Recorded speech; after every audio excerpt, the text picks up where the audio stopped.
down here at the Young Scientist. It's been a great morning. We've been doing some interviews with some of the students who are here, giving them a chance to see what it's like to be answering questions and showing them the chroma key and the cameras and all the rest of it. And I think they've been enjoying themselves. And now I'm going to have a look around and see some of the projects for myself. So listen to the word I say. The streams all sound the same.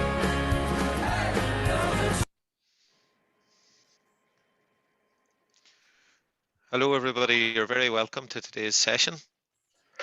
My name is Kieran Sweeney, I'm the Director of the Limerick Education Centre, and I'm delighted to welcome you all to here today. We have approximately 2,000 plus students tuning in today to see this interview, and we're delighted to be in a position to host it.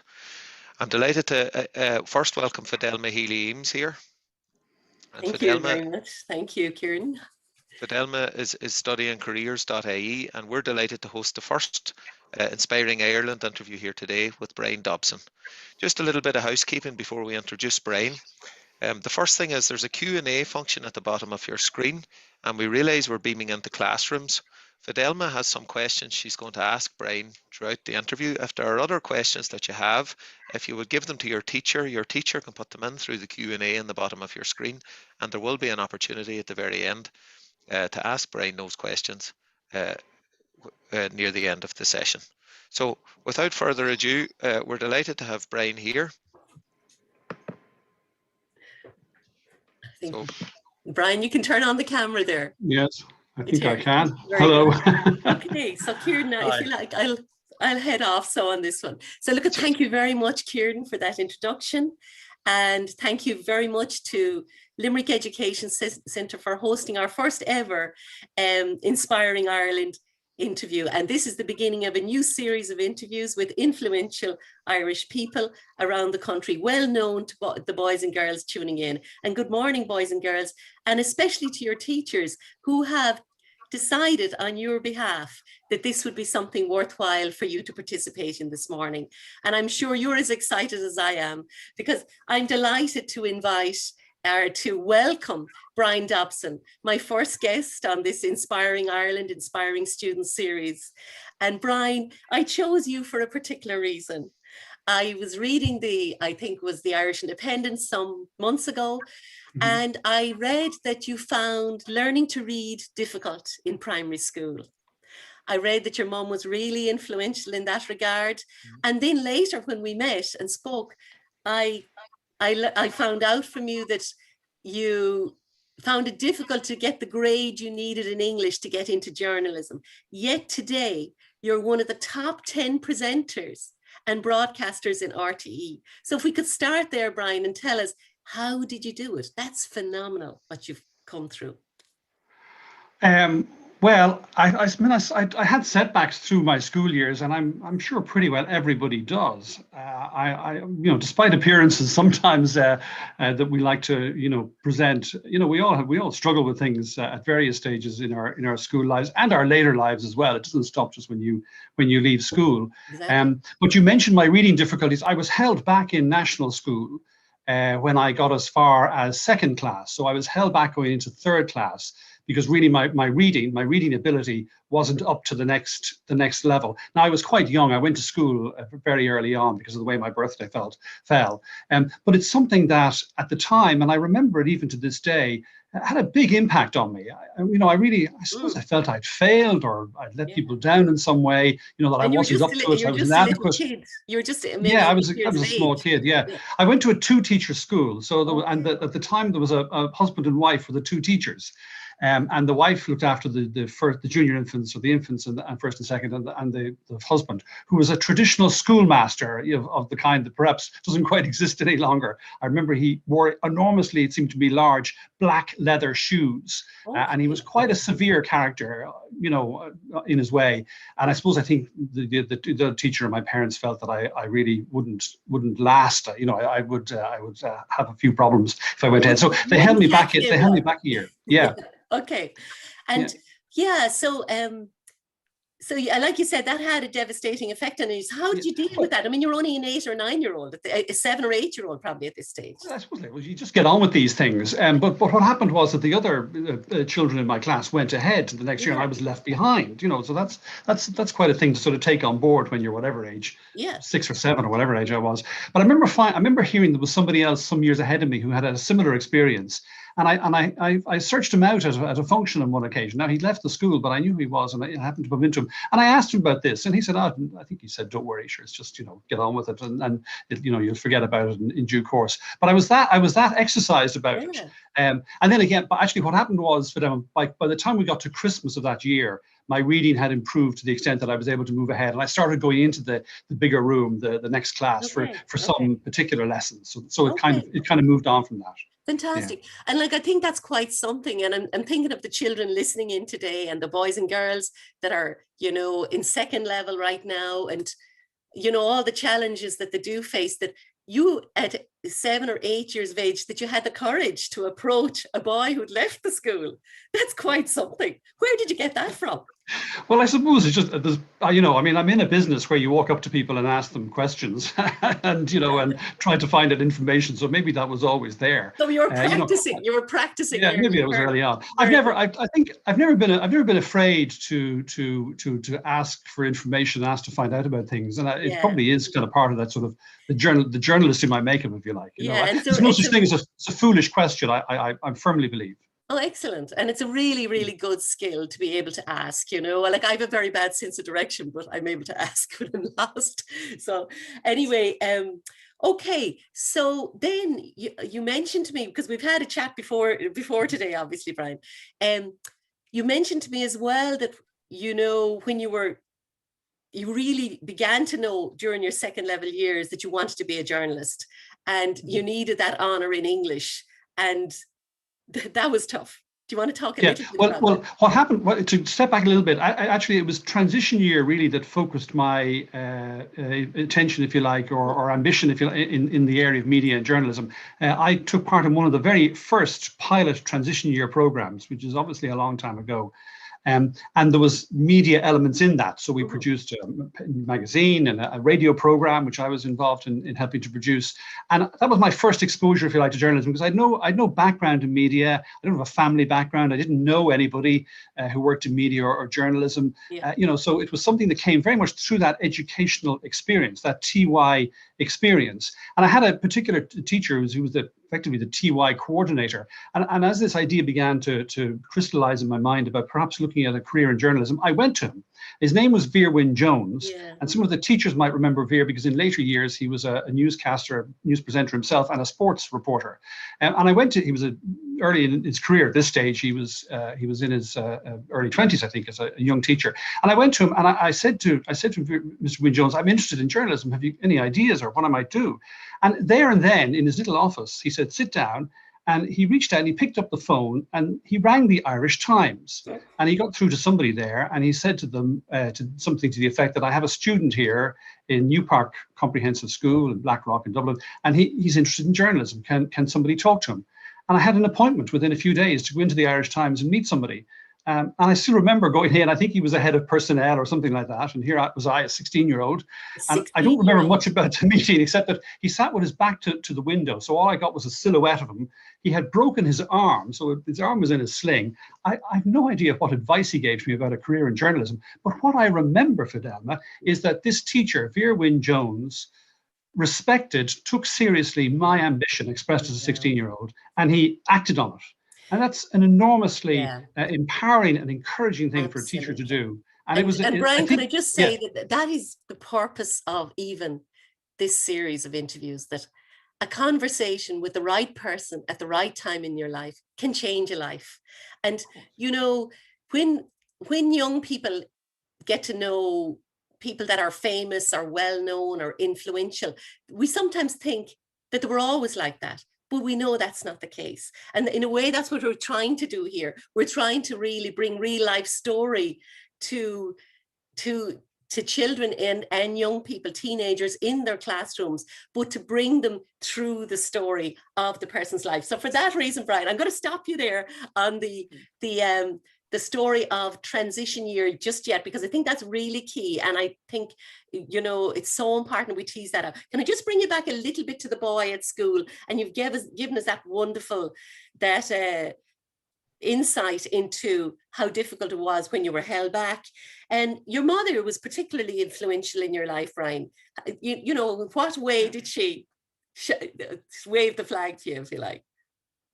Well, my recollection is that a lot of the decisions which were taken around schooling would have been my mother's decisions. I mean, I'm sure my parents spoke about it, but my sense of it is that really she was the one who kind of had the final say. I mean, I don't know if that's true or not, but my father maybe was equally influential, but wasn't a parent to me.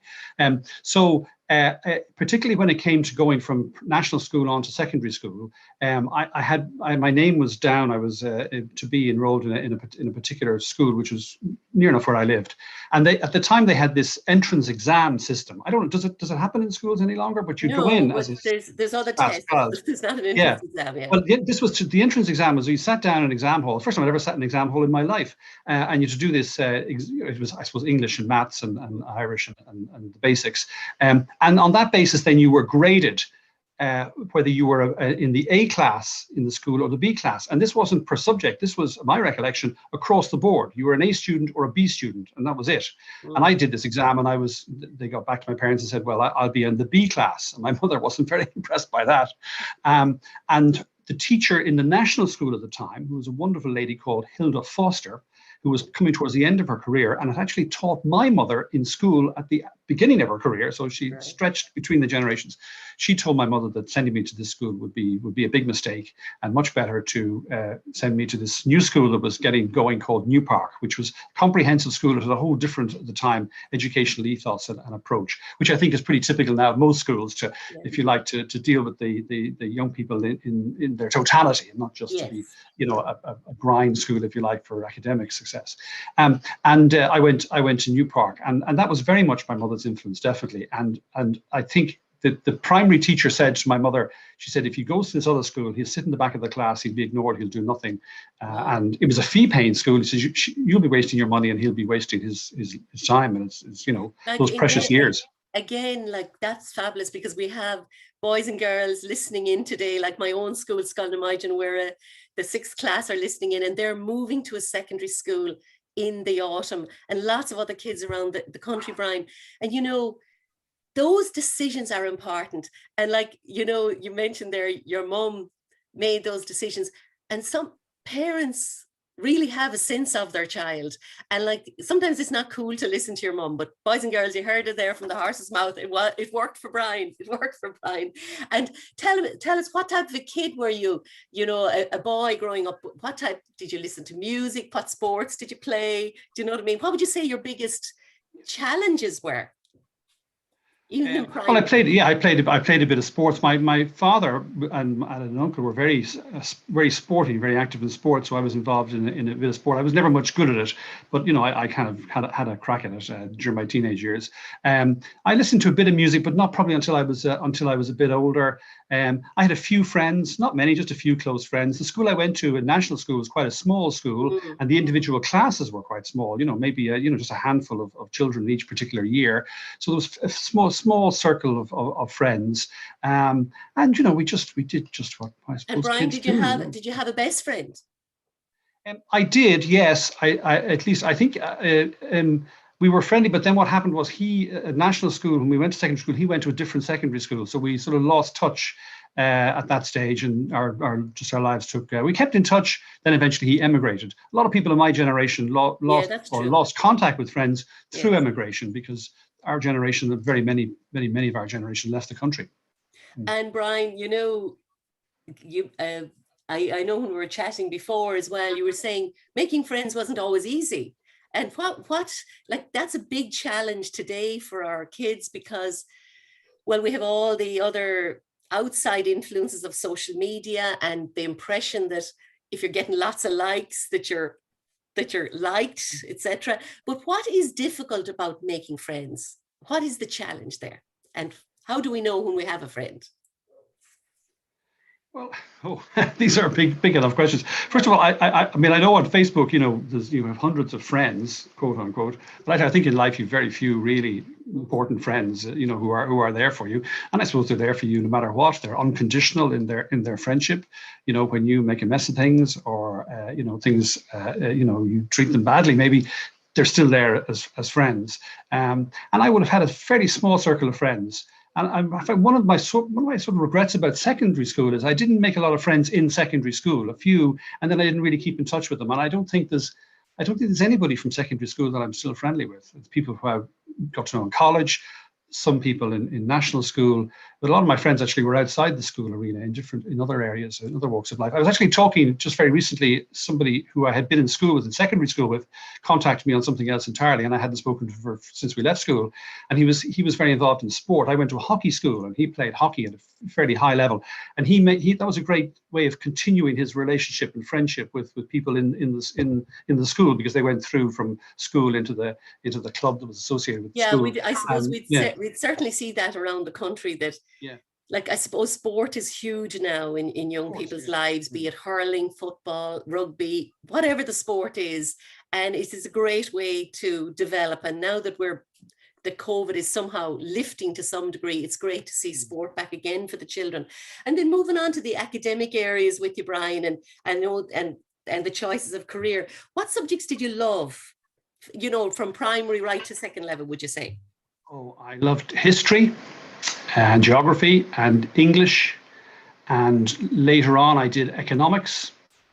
So those kind of subjects always interested me, and I worked at them. And then other ones less so. So I would have been weak at maths, weak at Irish, weak at languages generally, and I tended to sort of switch off when I was in school. So I would put a good bit of effort and energy and enthusiasm into the things that engaged me and excited me, and the others I would have been pretty poor at and really didn't apply myself. And going back into what you were saying about journalism and how did you know, Bryan, that journalism was something that excited you? Because like I work now in the whole area of study and careers, and I meet a lot of young people. A third of the kids I meet know what they want. Another third are unsure. Like they're looking between a few different areas. But then you have a third of kids that haven't a clue. How did you know that journalism was something you wanted to pursue, even though it was hard for you to get the grade in English? Yeah, well, the TY experience was pivotal, absolutely. Okay. So that really did it. But my sister came across a recording, a cassette recording. I won't explain what a cassette recording is, but it's a little device for we used to use for recording. And anyway, this thing is me at the age of about 11 or 12 interviewing my family. So there must have been something kind of going on there. And even in more recent years, my daughters would say to me when they were living here at home, and I'd be over dinner or whatever, they'd say, "Father, Dad, stop interviewing us." So I had this kind of relentless curiosity about people, and I suppose that was always there. It crystallized into a possibility of a career at around that sort of transition year period. And one of the things we did is we did this radio program, and we arranged an interview with the headmaster, with the principal of the school. And he came in, and I was producing. I wasn't doing the interview, but I was producing the program. And we were able to ask him all these questions about how he was running the school and hold him to account, I suppose, or we thought we were holding him to account. You're still at it, Bryan. I thought this is fascinating, because obviously the headmaster's a figure of authority, and you don't answer back, and if they say something, you do it. And here we were questioning him and interrogating him, if you like. It wasn't really interrogation, but so you created this kind of journalistic space, a radio program in that case. It could be an interview for a newspaper or online or whatever. And you have this kind of license to ask somebody penetrating and probing questions, one hopes, that you don't have as a normal citizen or as a normal student or as a normal member of society, on behalf of the wider society, the student body or whatever it might have been at the time. And I was sort of intrigued by that. And I thought, this is very fantastic. Okay, so I suppose your advice there to students would be, is notice what you love. Yeah, well, most of us do, don't we? Say that again. Most of us do. I mean, things that we know the things we like. Yeah, but we don't always notice what we love and turn it into a career.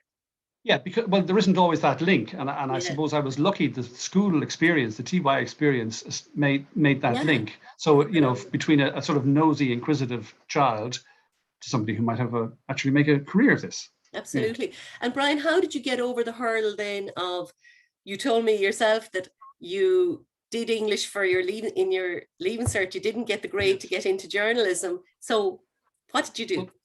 Well, at the time there was one journalism course in the entire country. Yes. I mean, now there's a multitude of them in universities and third level institutions all over the place. But there was one course, and I applied for this, and you needed to have an honours grade in the higher level English paper as one of the qualifying criteria, if you like. And I sat the leaving cert and I sat the higher paper, and I didn't get the high enough grade. I didn't get the honours grade. And which was a big disappointment, obviously, because I didn't even then get to apply. You applied on the basis of your exam results and an interview and a portfolio of work that you would be able to present, that you had things you'd written and stuff you'd done. So I didn't even get that far because I didn't do the sufficient grade. So I said, well, I'll repeat and I'll do it again, because you could combine the results at that stage. So I sat it again. I went and repeated the leaving, did a couple of other subjects as well, and the results came in, and I still didn't get the sufficient grade. So I still wasn't going to qualify, which was very disappointing. And I felt very kind of crushed by it, because I had really set my objective at this. And your second turn. Yeah, well. And there was no guarantee. You get the English grade, you still have to go through this other process. But I wasn't even going to get to the starting line. So I was very disappointed by it. But then I discovered the same college had a course in media and filmmaking and production and communications course. Again, the only one in the country. It only just started.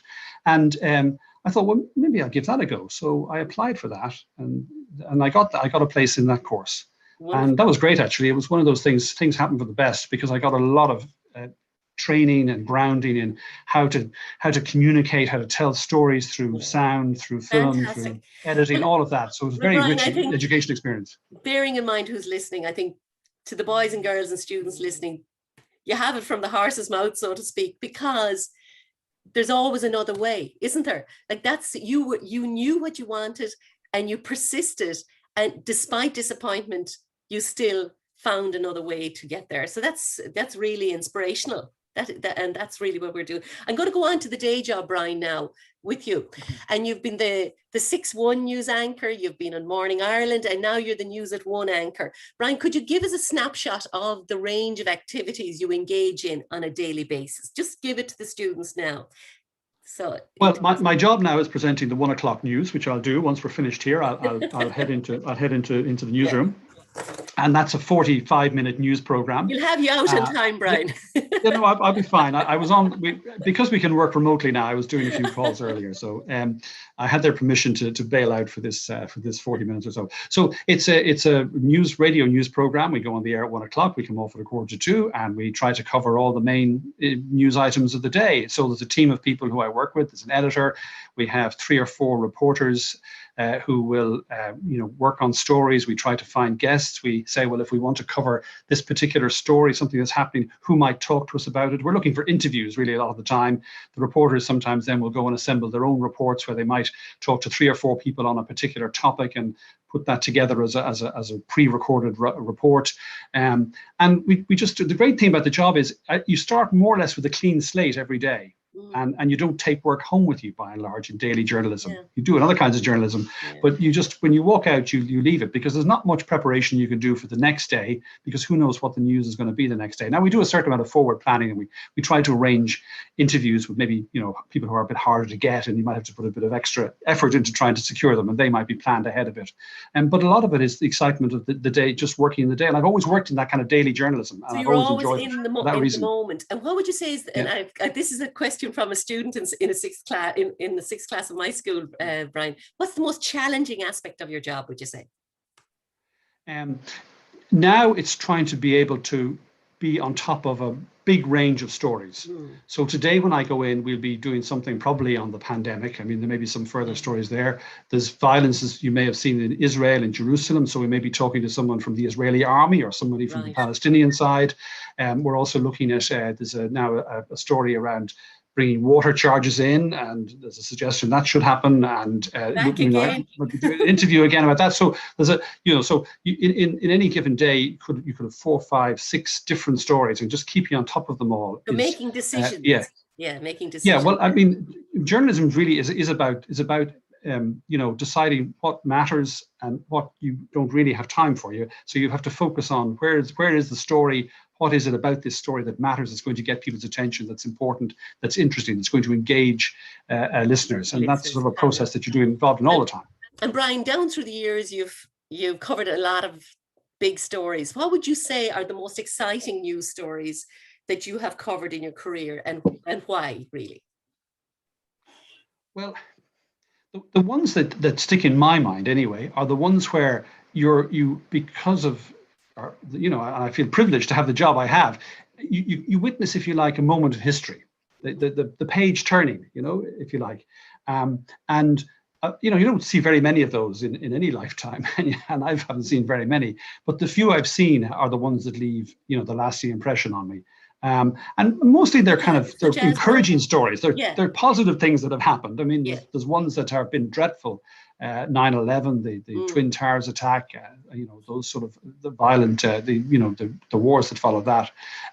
But things like the visit of Queen Elizabeth here, which is 10 years ago now, was really quite extraordinary, something I never thought I'd see in my lifetime. The peace settlement in Northern Ireland, again, many years ago now. So those are the events. I was also managed to, on 2 occasions, to end up in Rome for the election of a pope, which is pretty exciting as well and unusual, and was a rare event. We had a few since.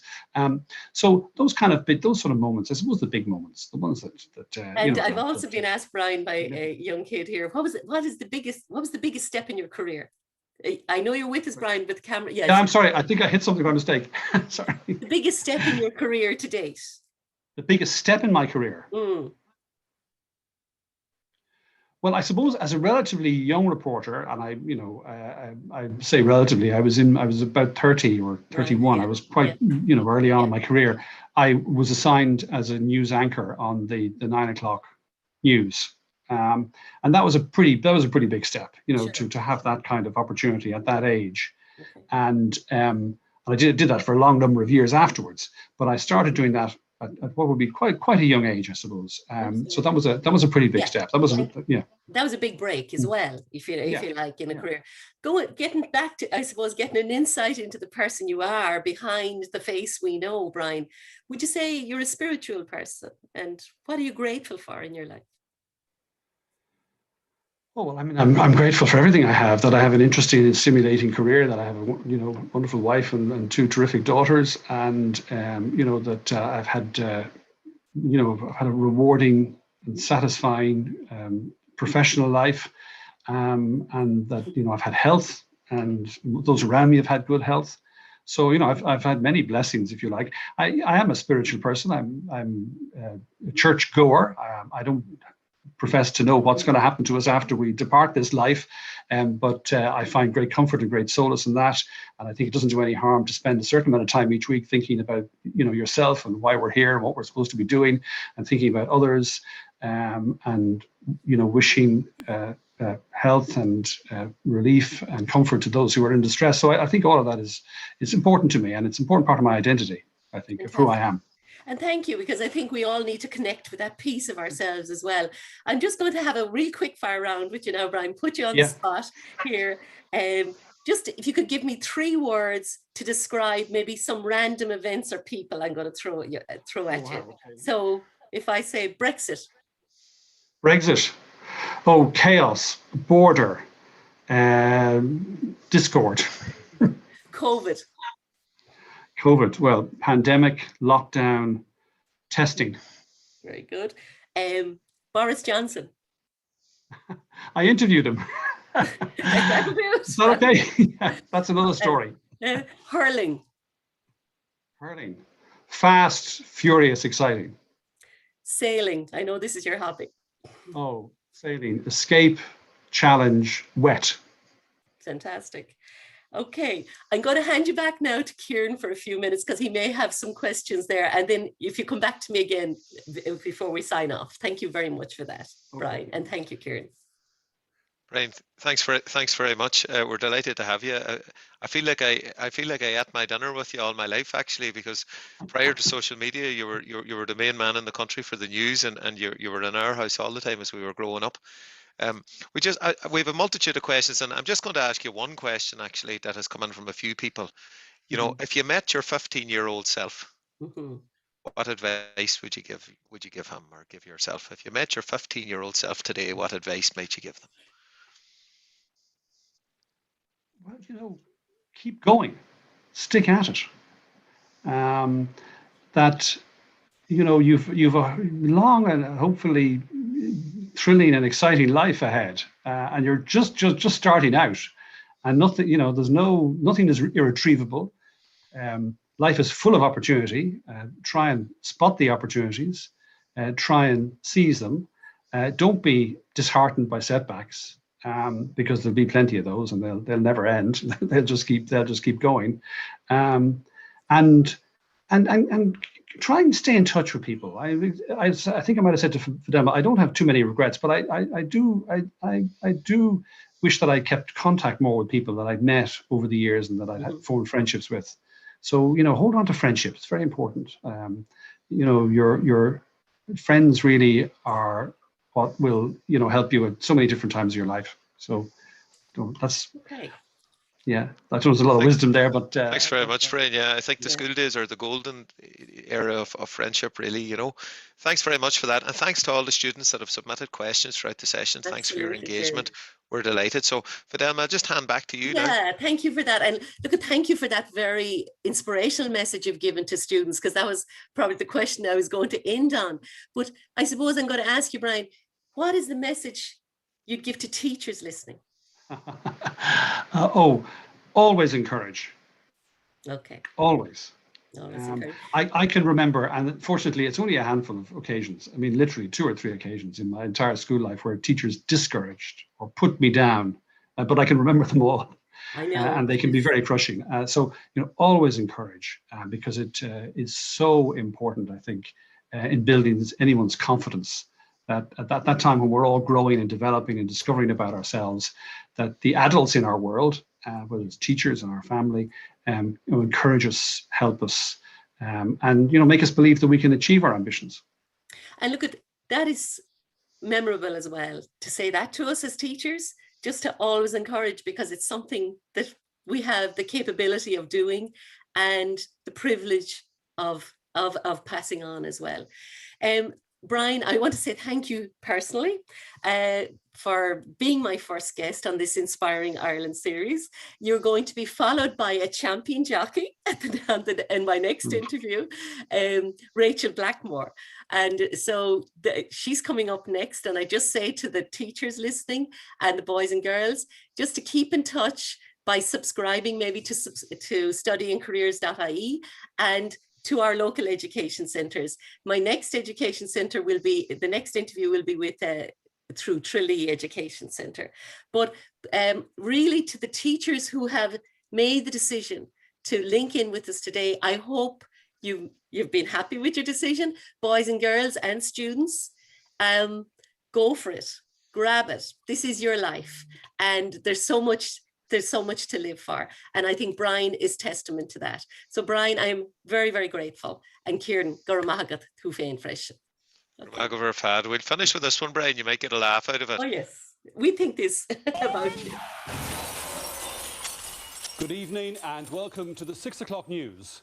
I'm a legend. Yeah. Thanks very much. So thanks very much, everybody, for tuning in, and enjoy the rest of your day at school. Thank you. Okay. Slán. Bye.